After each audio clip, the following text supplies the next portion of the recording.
So, is this on? Yeah. I'm going to talk about the Indonesia Research Program. And this is led by the Semeru Research Institute in Jakarta. They couldn't be here with us today. Semeru has partnered with the Amsterdam Institute for Global Health and Development, represented by Menno Pradhan, who's in the back and who you saw yesterday present on the teacher salary increase. And I'm from Mathematica Policy Research. Oh, I do this, sorry. So I'm going to start with a familiar story, a little bit of background. This story is common to many of the RISE countries. Here you see the blue lines are from 1991, and the orange lines are 2012. The dotted lines are the poorest 40%, and the dotted lines are the poorest 40%, and the solid lines are the richest 20%. So you see there's been a dramatic change. This is primary school, and this is junior secondary. And even by 2012, a few years ago, we have basically nearly everyone completing primary school, and very high numbers, even in the poorest, among the poorest, completing junior secondary school. And yet, I know you probably know what's going to come next, which is that learning isn't progressing as we'd hoped. So these are PISA scores. The pink dots are reading, the blue dots are math, and Indonesia has been participating in PISA for about 15 years. You see that there's some progress. If we take the rate of progress and look at how, how long it would take Indonesia to get to an OECD mean of 500, we'd see that, basically Indonesia will, might reach the OECD mean in math in my lifetime, if I live that long. That's about 2 generations still, and will take about 3 generations to reach an OECD mean in reading. That means kids born today might not see that type of might not see OECD learning levels.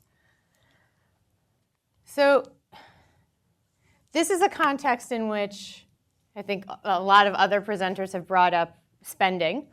This is a context in which there's a lot of spending on education, 20% of the national budget. Here we show, this is the total education spending in trillions of rupiah. In 2006, education spending amounted to around $17 billion US. And half of it, as you can see here in the orange, is devoted to teacher salaries, also similar in some of the other contexts. So this has brought about a lot of, and especially in light of the increase in teacher salaries that Menno mentioned earlier, the government is starting to focus a lot more on teaching and teacher quality.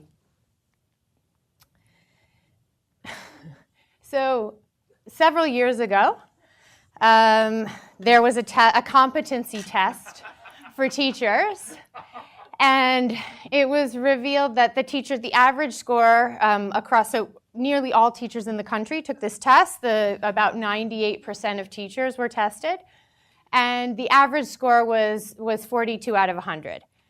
We didn't see the items; they weren't revealed, so we don't know how difficult the test was. But the minister's reaction to this was, well, at least I know the teachers didn't cheat. So it's obviously, there's widespread recognition that there's a problem, and there's a problem with teaching quality. So what has the government done to address this, right? One of the things it's done is in 2016, it basically, the ministry, the now former education minister, set out a vision for focusing on teachers, and these are the things you would expect to focus on. Obviously, big reform areas: distribution, recruitment, training and career development, incentives, and also focus on underserved areas. And so this is one of the things that we're going to be looking at that I'll talk to you about in a minute. One way the government's trying to address some of these challenges. This is a bit more, another piece of background that's important to know about Indonesia is that it's an extremely decentralized context. So local governments are central to implementing any type of national reform. The map here is just showing you just the district demarcation. So Indonesia has over 500 districts that have a lot of autonomy in terms of teacher management and distribution.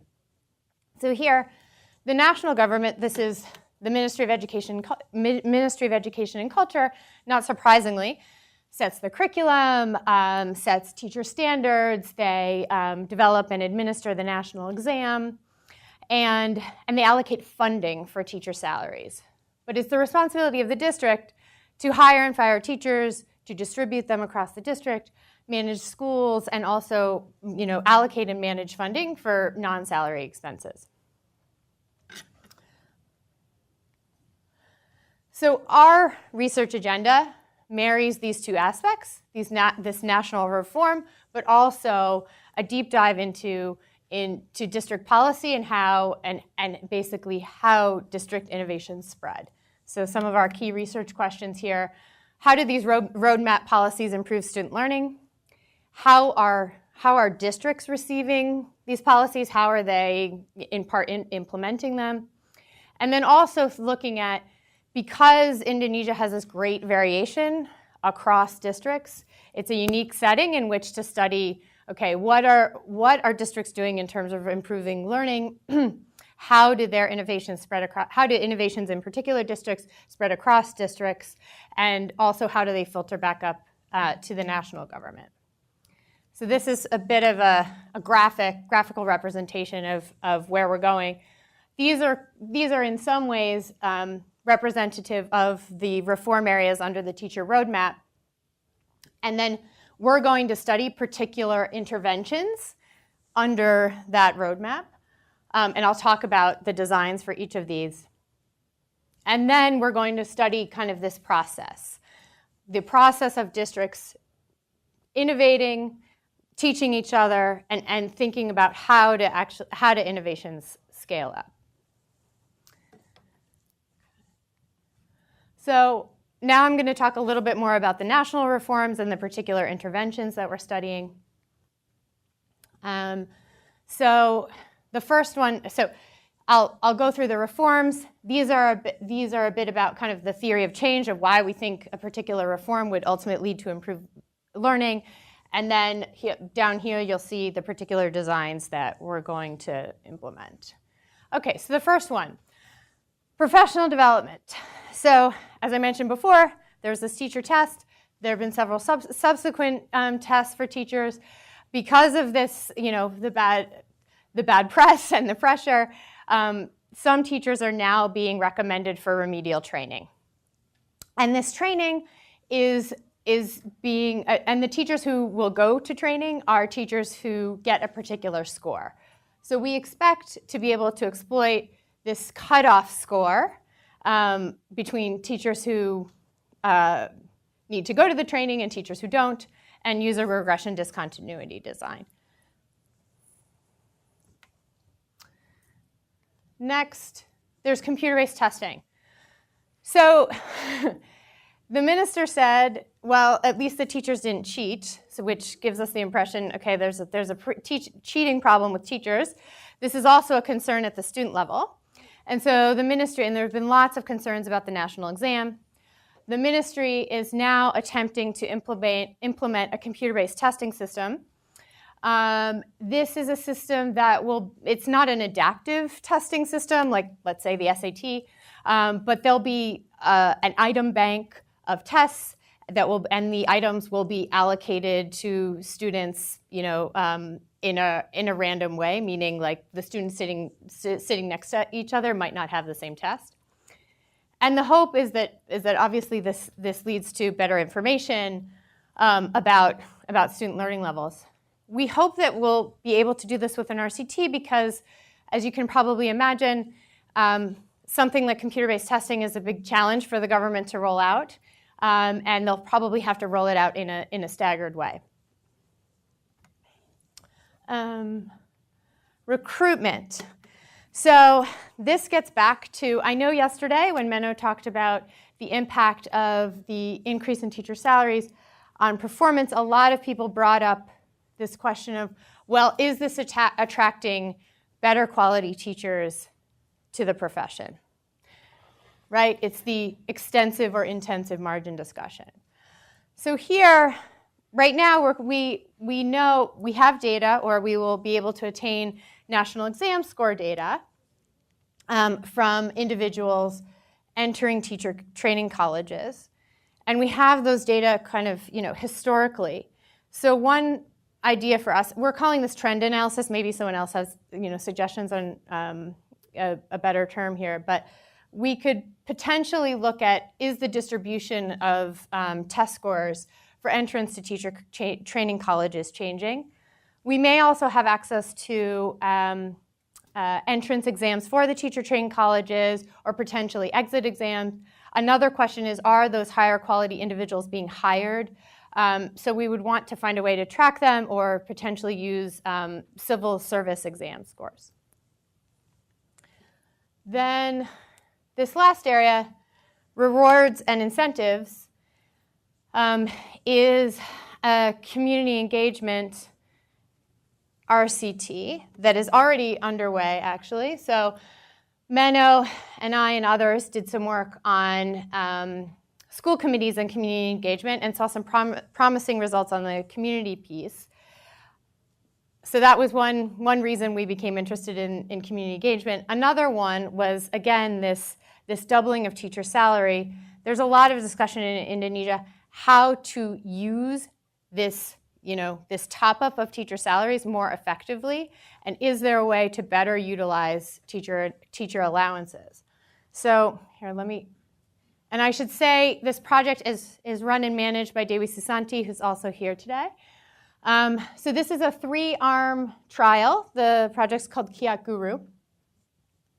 The first arm of it is a community empowerment piece, and this is essentially facilitators work with communities to come together and create what we're calling a service agreement, which is an agreement about reaching a mutual understanding of what parents expect from the school and what the school can provide, and a lot of this involves teachers. So they in this process, they create a user agreement with the school, and then they also develop a scorecard system, a way to evaluate teaching. And this is not high stakes. This is not related to teacher salary. The next 2 arms are, one is it's more of a pay for performance model, using the allowance, so using this extra portion of the teacher salary that was allocated, that was essentially doubled with the certification law. So using mobile phones to monitor teacher presence, and that's verified by this committee of community members. And then the other part of this is, or alternative to the mobile phone monitoring, is pay for performance based on this community monitoring system. So this is where they really use the scorecard, and community members will score teacher performance, and teachers' pay will be, essentially deducted based on their evaluation. And I should have mentioned, with the mobile phone, teachers, they don't show up, they get paid less. Okay. So how does this tie in? What's the decentralization angle of this? Here we have kind of 3 streams. So this first one is the main kind of question we're focusing on is, how do schools in reform-minded districts experience the implementation of innovation? And we're going to do this through selecting 5 innovative districts, and I'll give you a flavor for what we mean by innovation in a minute, but districts where something exciting is happening, that districts show promise, and there we intend to do kind of detailed data collection. Obviously, test scores, teaching practice, student and teacher perceptions, and track over time what's happening in these districts. The second is trying to identify the 20 most improved and least improved districts based on historic national exam score data. And just try and better understand, okay, what are the features of district policies that are successful or contribute to improved learning. And this last one is just more descriptive, really trying to understand, okay, how are these innovations, or are innovations spreading, and how? Okay. Then here are just a few examples of, you might be thinking, okay, what does she mean by innovation? So here in the district of Gorontalo, they have, as in, I would say, most districts in Indonesia have a distribution problem, not a supply problem. So to address some of the supply problems, they started using multi-grade classes and also asking teachers to work in multiple schools. And the district was really, the district education office was, pretty strict about this. And that's Gorontalo is actually one of the, held up as one of the model education districts. Jembrana, this is, can't really see it here, but that's it's a district in Bali, offers extra pay for tutoring, doing kind of outside special help for students, and also for participating in training activities. So the district kicks in a good amount of money for training as an incentive to get teachers to participate in training. And Rotendao has instituted these mandatory study hours. We also saw this in our school committee study. That means that, I don't know if they can do this on the whole district. I've only seen this at the village level. The community basically says we're going to shut off all TVs and video games and distractions for several hours at night so kids can study. And also principals, I don't know how well they've done on this, because this is, I'm guessing, a pretty, that might be challenging in this environment, but the district has basically, said principals are mandated to achieve 100% pass rate on the national exam scores. Okay. So lastly, just to sum up, what are our contributions here?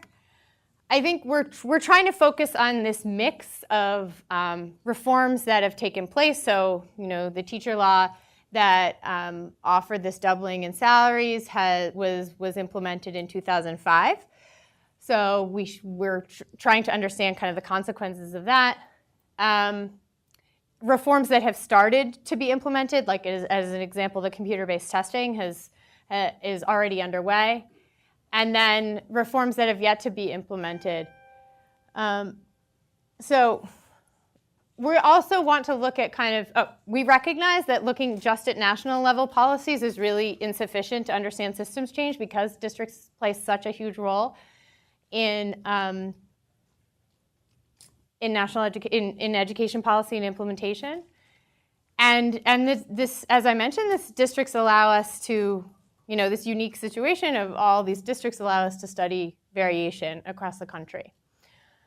And we hope that, we think that the audience is open to evidence now. I think that the Kiak Group project that I mentioned that Dewi's leading has gotten a lot of attention. Like, the ministry is super interested in it. They're talking with her about potentially designing a study similar to it in Jakarta. And so, because there really is so much pressure now on, how do we better utilize these allowances? So we're hoping that our results will also resonate with the policy audience in Jakarta.